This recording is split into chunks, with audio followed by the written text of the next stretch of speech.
hale utawi sabar lakum kedue sira kabeh ala taati ing atase taat marang ingsun iku aisaru luweh enteng lakum maring sira kabeh minas sabri tinimbang saking sabar ala maksiati ing atase durhaka marang ingsun. Kata Allah Subhanahu wa taala, bersabar bagimu di dalam taat kepadaku ini lebih mudah daripada bersabar di dalam menjauhi larangan-laranganku, kata Allah. Ternyata bersabar di dalam menjauhi larangan-larangan Allah ini lebih berat, Pak. Menjauhi larangan-larangan Allah, untuk tidak durhaka kepada Allah, untuk tidak maksiat kepada Allah Subhanahu wa taala, ternyata ini menurut Allah lebih berat. Kita dilarang oleh Allah untuk tidak bermaksiat. Kita bersabar untuk tidak maksiat ini ternyata lebih berat menurut Allah Subhanahu wa taala daripada hanya sekedar melakukan taat kepada Allah. Lebih mudah taat kepada Allah. Lebih mudah sholat, lebih mudah berpuasa Senin Kemis, lebih mudah untuk sholat sunnah, sholat duha, sholat tahajud, lebih mudah taqarrub kepada Allah di dalam taat kepada Allah daripada sabar untuk tidak bermaksiat kepada Allah. Makanya ayo kita latihan untuk bersabar di dalam taat kepada Allah, sabar untuk tidak bermaksiat kepada Allah. Wa tarku dzambi utawi ninggal dosa iku aisaru luweh enteng lakum kedue sira kabeh mini atidhari saking pangapura ingsun min harrin nari saking panase neraka. Ninggal dosa iku lebih enteng, meninggalkan dosa ini lebih ringan kata Allah daripada engkau mencari ampunanku nanti ketika sudah dimasukkan ke dalam nerakanya Allah. Meninggalkan dosa selama kita masih hidup di dunia ini kata Allah lebih mudah daripada nanti sudah masuk ke dalam neraka kita berharap ampunan Allah Subhanahu wa taala. Iya, Allah akan memberikan ampunan kepada kita.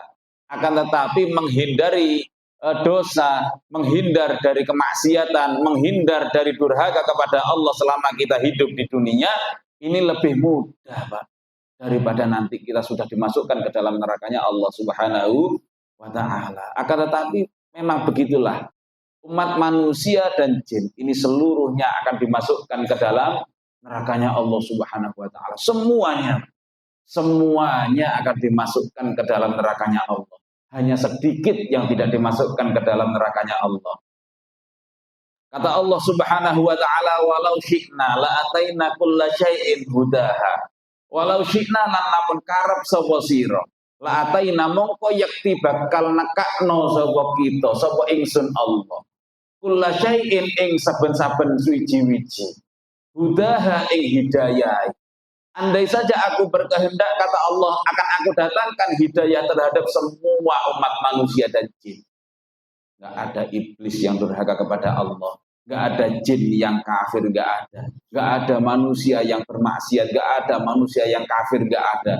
Andai saja aku berkehendak, kata Allah, aku bisa saja mendatangkan hidayah kepada semua makhlukku, kata Allah. Andai saja aku berkehendak. Walakin haqqal qaul. Walakin haqqo, tetapi ini wis kadung hak. Apa al-qaulu ucapan.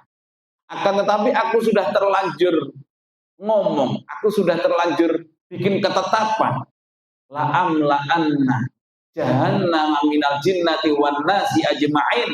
La'amla'anna, aku pernah sumpah, aku bersumpah bakal ngebak-ngebaki sapa ingsun jahannama ing neraka jahannam minal jinnati saking bangsa jin wan nasi lan menungso ajma'ina halis kabehane kabeh menungso jin iku bakal tak lebokne neraka kabeh. Aku sekarang wis terlanjur sumpah, kata Allah. Manusia dan jin semuanya akan aku masukkan ke dalam neraka kecuali hanya sedikit. Makanya kita semua ini yang ditakdir taat kepada Allah, kita harus bersyukur. Ditakdir taat kepada Allah Subhanahu wa taala ini adalah sebuah kenikmatan. Wa adzabud dunya utawi siksane donya iku aisaru luweh enteng lakum kedue sira kabeh min adzabil akhirati saking siksa neraka. Min adzabil akhirati tinimbang saking siksa akhirat. Siksa dunia ini kata Allah Subhanahu wa taala lebih ringan daripada siksa di akhirat. Kita diberikan ujian oleh Allah Subhanahu wa taala, diberikan sakit oleh Allah, diberikan susah oleh Allah, diberikan musibah oleh Allah. Ini kalau kelasnya para aulia Allah, para wali-walinya Allah, ini alhamdulillah. Kalau kekasih-kekasihnya Allah itu yang diberikan sakit oleh Allah, diberikan kesusahan oleh Allah, diberikan musibah oleh Allah. Para walinya Allah itu malah alhamdulillah, alhamdulillah. Di dalam kitab Minhajul Abidin karangannya Imam Ghazali itu, para aulia itu kalau diberikan musibah oleh Allah, diuji oleh Allah dengan sakit, diberi kesusahan oleh Allah, ini malah bersyukur kepada Allah, alhamdulillah, alhamdulillah. Kenapa? Karena ketika ayat turun mayyamal su'an yujza bihi man utawi sapane wong iku ya'mal ya'mal lamun nglakoni sapa man su'an ing barang kang elek sapa-sapa sing nglakoni maksiat kata Allah di dalam Al-Qur'an yujza bakal den bales sapa man apa bihi kelak yujza mongko bakal den bales sapa bihi man. Orang-orang yang melakukan maksiat durhaka kepada Allah, dia akan dibalas kata Allah Subhanahu wa taala. Sahabat Abu Bakar nangis menghadap baginda Rasulullah sallallahu alaihi wasallam. Ya Rasulullah, kaifa ya Rasulullah? Wahai Rasulullah, bagaimana ini bisa turun ayat kayak gini wahai Rasulullah? Sedangkan kami ini senang maksiat. Dari dulu kami ini senang maksiat, kenal engkau baru ini sudah tua ini wahai Rasulullah. Sahabat Abu Bakar, sahabat Umar, sahabat Utsman, itu kenal baginda Rasulullah ini sudah tua. Maksiatnya menurut beliau-beliau ini lebih banyak. Sedangkan beliau-beliau ini merasa dirinya ini banyak dosanya. Ini nanti bagaimana kita di hadapan Allah, wahai Rasulullah? Nangis sahabat Abu Bakar, nangis karena dosa-dosanya. Dijawab sama baginda Rasulullah sallallahu alaihi wasallam, "Alasta tahzanu ya Abu Bakar?" Apa kamu nggak pernah susah wahai Abu Bakar? Alasta tamradu ya Abu Bakar? Apa sampean nggak tahu loro wahai Abu Bakar?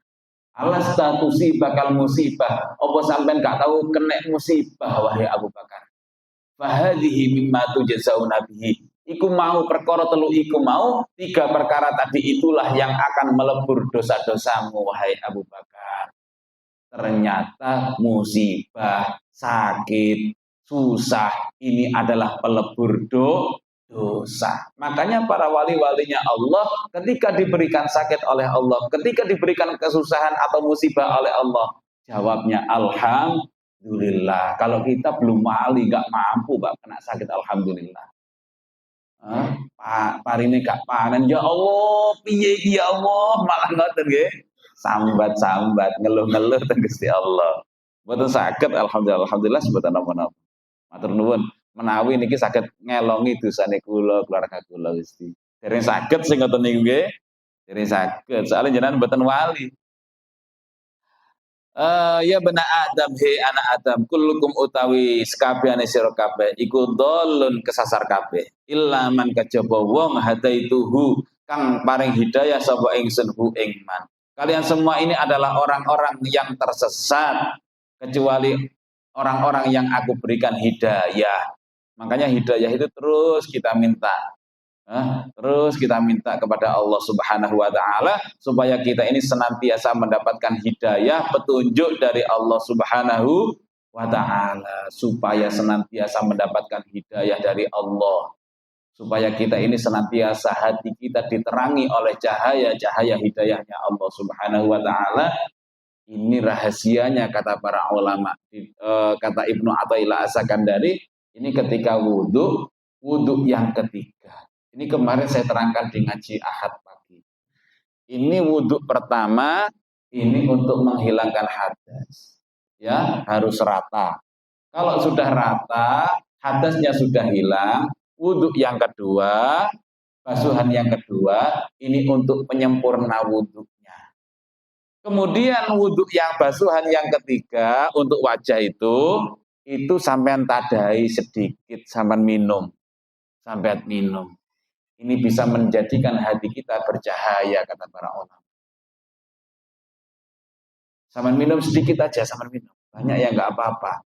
Karena nanti orang-orang yang senang wudhu ini wajahnya akan bersinar nanti di hari kiamat.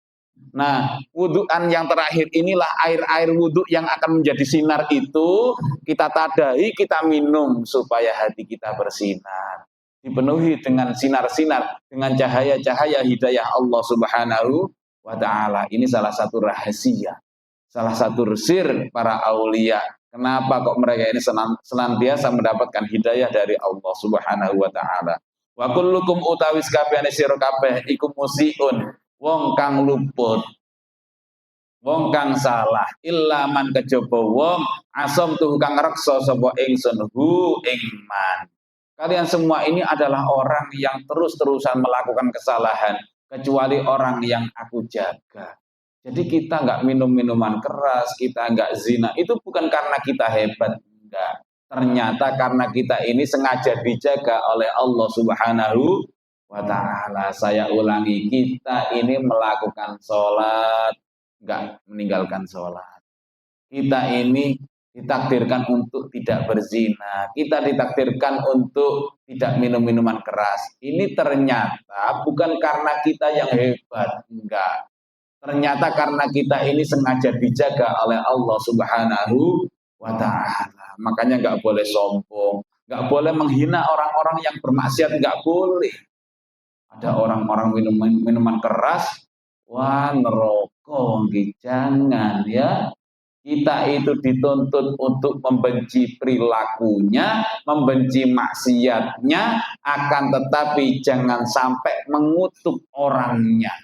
Orangnya yang bermaksiat nggak boleh dibenci, nggak boleh dicela. Karena dia itu maksiat, ini yang mentakdirkan adalah Allah Subhanahu wa Ta'ala. Maksiatnya kita benci, orangnya nggak boleh dibenci. Sampai orang yang menyembah patung, orang yang menyembah api, orang-orang kafir, kita nggak boleh benci kepada orangnya. Akan tetapi kita wajib hukumnya untuk benci terhadap kekufurannya, terhadap kemaksiatannya. Jangan pernah benci kepada orangnya, kepada siapapun, entah itu orang ahli maksiat, entah itu orang kafir, kita harus sayang kepada mereka, karena mereka ini adalah makhluk ciptaan Allah, yang diberikan rezeki oleh Allah, diberikan nafas oleh Allah. Allah sayang kepada mereka. Oke, jangan benci kepada orang-orang ahli maksiat. Wa tubu lan tobat sira kabeh ilayya maring ingsun arhamu mongko bakal paring rahmat sapa ingsun kum ing sira kabeh. Bertaubatlah kepadaku kata Allah Subhanahu wa Ta'ala, arhamukum maka aku akan memberikan rahmat kepada kalian semua kata Allah Subhanahu wa Ta'ala. Manusia ini memang oleh Allah Subhanahu wa Ta'ala ditakdir untuk bermaksiat. Nanti bermaksiat lagi. Besok bermaksiat lagi, lusa bermaksiat lagi, terus bermaksiat. Akan tetapi kata Allah Subhanahu wa Ta'ala, meskipun kalian semua ini terus-terusan bermaksiat, tapi jangan lupa untuk beristighfar, memohon ampunan kepadaku. Soal istighfarnya jangan sampai berhenti. Di dalam sebuah hadis qudsi kata Allah Subhanahu wa Ta'ala, aznaba 'abdun dzamban. Hambaku melakukan sebuah dosa. Faqala Allahumma ighfir li dzambi. Kemudian hambaku ini berdoa memohon ampunan kepadaku. Ya Allah, ampunilah dosa-dosaku ya Allah. Kata Allah Subhanahu wa Ta'ala, aznaba 'abdi dzamban fa'alima annahu rabban yaghfiru dzamba. Hambaku telah melakukan dosa, akan tetapi dia yakin, seyakin-yakinnya bahwa dia punya Tuhan yang mengampuni dosa-dosa. Sehingga dia memohon ampunan kepada Allah. Tsumma ada, kemudian dia mengulangi dosa lagi. Fa'adznaba. Faqala ay rabbi ighfir li dzambi. Kemudian dia memohon ampunan lagi kepada Allah Subhanahu wa Ta'ala, kata Allah. Hambaku mengulangi dosanya lagi, dia bermaksiat lagi. Kemudian dia memohon ampunan lagi kepadaku. Fa'alima annahu faqala Allah Ta'ala aznaba 'abdi dzamban fa'alima anna lahu rabban yaghfiru dzamba. Kemudian hambaku memohon ampunan kepadaku karena hambaku ini yakin seyakin-yakinnya kalau dia ini punya Tuhan yang maha mengampuni dosa, kata Allah. Kemudian fa'ada fa'adnaba. Orang ini mengulangi dosanya lagi terus menerus seperti itu. Kata Allah Subhanahu wa taala, "I'mal ma syi'ta faqad ghafartu laka." Sudah, kalau gitu terserah kamu, terserah sudah. Perbuatlah sesukamu, yang jelas aku akan mengampuni semua dosa-dosamu, kata Allah. Syaratnya satu, harus senantiasa memohon ampunan kepada Allah, senantiasa beristighfar kepada Allah Subhanahu wa ta'ala. Lumrahnya manusia itu hari ini melakukan dosa, besok ya maksiat lagi, lusa ya maksiat lagi. Akan tetapi kata baginda Rasulullah Shallallahu Alaihi Wasallam, hati-hati kalau bermaksiat. Jangan biarkan dirimu untuk terus-terusan maksiat. Karena kata baginda Rasulullah, saya mutu man asya alaih. Saya mutu bakal mati sapa man wong asya kang nglakoni kebiasaan sapa man alaihi ing atase man. Kalau kebiasaannya ini taat, kebiasaannya ibadah, dia akan mati di dalam kebiasaannya. Kalau kebiasaannya maksiat, kebiasaannya minum khamar, kebiasaannya meninggalkan sholat, na'udzubillahi min dzalik, kebiasaannya zina, dia berkeyakinan sudah Allah Maha Pengampun. Allah Maha Pengampun. Nanti dosa-dosa ini akan diampuni oleh Allah Subhanahu wa taala, enggak usah khawatir. Orang kalau seperti itu, kata baginda Rasulullah, dia akan mati dari kebiasaannya. Kalau kebiasaannya bermaksiat, dia akan mati dalam keadaan maksiat, mati su'ul khotimah. Kalau kebiasaannya taat kepada Allah, hari ini taat, hari ini ngaji, nanti angan-angan, hari ini pulang, nanti habis pulang pengen tidur, nanti habis tidur saya pengen sholat tahajud. Angan-angan seperti itu. Sama Allah dikehendaki untuk sholat tahajud. Ketika melakukan sholat tahajud, alhamdulillah dikehendaki oleh Allah sholat tahajud, mudah-mudahan nanti bisa sholat subuh. Setelah sholat subuh, mudah-mudahan nanti siang bisa sholat duha. Mudah-mudahan nanti siang bisa sholat zuhur. Mudah-mudahan nanti bisa sholat asar, jamaah. Cita-citanya selalu kepada kebaikan, bukan kepada kemaksiatan. Kata baginda Rasulullah, orang akan meninggal tergantung kepada kebiasaannya. Kalau kebiasaannya maksiat, dia akan meninggal dalam keadaan maksiat. Kalau dia senang taat kepada Allah, dia akan meninggal dalam keadaan taat. Senangnya sujud, insya Allah mati dalam keadaan sujud. Senangnya minum khamar, dia insya Allah akan mati dalam keadaan minum khamar. Dia ini sering berzina, akan mati dalam keadaan berzina. Tergantung kebiasaannya. Makanya hati-hati. Senantiasa beristighfar kepada Allah Subhanahu wa taala. Al-mau'izatut tasi'ah, yaqulullah ta'ala ila akhiri wa ala bisawab. Maksudnya nggih, Allahumma shalli ala sayyidina Muhammad wa ala ali sayyidina Muhammad. Allahumma